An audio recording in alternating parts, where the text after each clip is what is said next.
বাংলাদেশের প্রখ্যাত আউলিয়া ঢাকার মিরপুরের প্রখ্যাত সুফি সাধক হযরত শাহ আলী বুগদাদি রহমতুল্লাহ আলাইহির মাজার পাকে গতকাল রাত 10টার দিকে হামলা হয়। আমি শুরুতেই এর তীব্র নিন্দা ও প্রতিবাদ জানাচ্ছি। বাংলাদেশ যখন সৃষ্টি হয়নি, বাংলাদেশ সম্পর্কে মানুষ যখন জানতো না, ঠিক তার আগে শাহ আলী বুগদাদি এই দেশে এসেছেন এবং ইসলাম প্রচার করেছেন, মানুষকে শান্তির বার্তা দিয়েছেন এবং তিনি পরবর্তীতে ঢাকায় এখন যেখানে মাজার আছে সেখানে মৃত্যুবরণ করে। তারপর থেকেই সেই জায়গাটা বিখ্যাত হয়ে ওঠেন, সাধারণ ভক্ত আশেকান সেখানে যাওয়া শুরু করে বাংলাদেশ সৃষ্টি হওয়ার আগ থেকেই।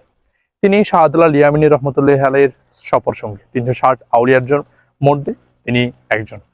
আপনারা যারা এই দরবারটা চিনেন না বা এই খানকা চিনেন না বা এই হযরত শাহ আলী বুগদাদি রহমতুল্লাহ আলাইহি পাক সম্পর্কে খুব কম জানেন, আপনারা একটু ইন্টারনেট সার্চ করলে বুঝতে পারবেন বাংলাদেশে যতগুলো দরবার খানকা আছে, ভক্ত আশিকান যাদের সবচেয়ে বেশি, তাদের মধ্যে অন্যতম একটি হচ্ছে এই হযরত শাহ আলী বুগদাদি রহমতুল্লাহ আলাইহির মাজার। এত বিশাল এবং এত জনপ্রিয় একটি মাজার, আর সেই জনপ্রিয় মাজারে হামলা হচ্ছে, এটা শুনে আসলে কি বলবো তা বুঝতে পারছি না।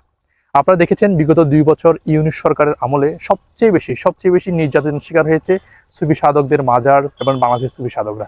প্রায় 140 থেকে 50টি মাজার হামলা হয়েছে। ঠিক একই কাজটা যদি এখনই আবারও পুনরাবৃত্তি শুরু হয়, তাহলে বুঝতেই পারছেন দেশের কি অবস্থা হবে।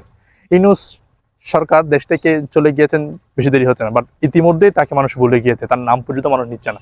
আর একই কাজটা যদি বর্তমান সরকারও করে থাকেন, সুফি সাধকদের নিরাপত্তা যদি তারা দিতে না পারে, তাহলে আমি মনে করি তাদের অস্তিত্ব খুব একটা দেরি, তাদের অস্তিত্ব এদেশে থাকবে না। আমার খুব জানতে ইচ্ছে করে, যদি আজকে মাজারের জায়গায় একটি মাদ্রাসায় হামলা হতো কিংবা একটি মসজিদে হামলা হতো, তাহলে দেখতেন যেই বা যারা করে তাদের ঘর বাড়ি পর্যন্ত পুড়িয়ে মারা হতো। অথচ আউলিয়া কেরামদের মাজারে হামলা হয়, তাদের ভক্তদের মারা হয়। এ নিয়ে সরকার কিংবা প্রশাসন কোন ধরনের কোনো ব্যবস্থা নেয় না, বারবার একই কাজ করে, মানুষ বারবার সুযোগ নিচ্ছে। কেন? প্রশাসন কি জবাব দিবে এর জন্য? আজকে শাহ আলীর মাজারে যেসব মানুষ ঘুমায়, যেসব মানুষ থাকে, যেসব মানুষ খাবার পায়, তাদের পরিবার নেই, তাদের আপনজন নেই, তাদের বলতেই কেউ নেই। সেখানে যায়, সেখানে খাবার দাবার 3 বেলা মানুষ খেতে পারে এবং নিরাপদে একটু ঘুমাতে পারে।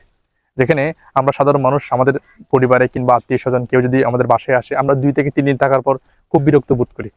আর সেই জায়গায় একজন আউলিয়া, একজন সুফির মাজারে মানুষ দীর্ঘ সময় পর্যন্ত থাকতে পারে, 3 বেলা খাবার খেতে পারে। তবে আমার প্রশ্ন হলো, আপনি একটা মাদ্রাসায় যান বা একটি মসজিদে যান, দেখুন সেখানে আপনাকে 1 বেলা খাবার দেয় কিনা, বিনামূল্যে দিবে না। কিন্তু কারা দেয়? সুফি সাধকরা। আর সেই সুফি সাধকদের মাজারেই বারবার হামলা হয়। এটা আমাকে খুবই দুঃখ দেয়।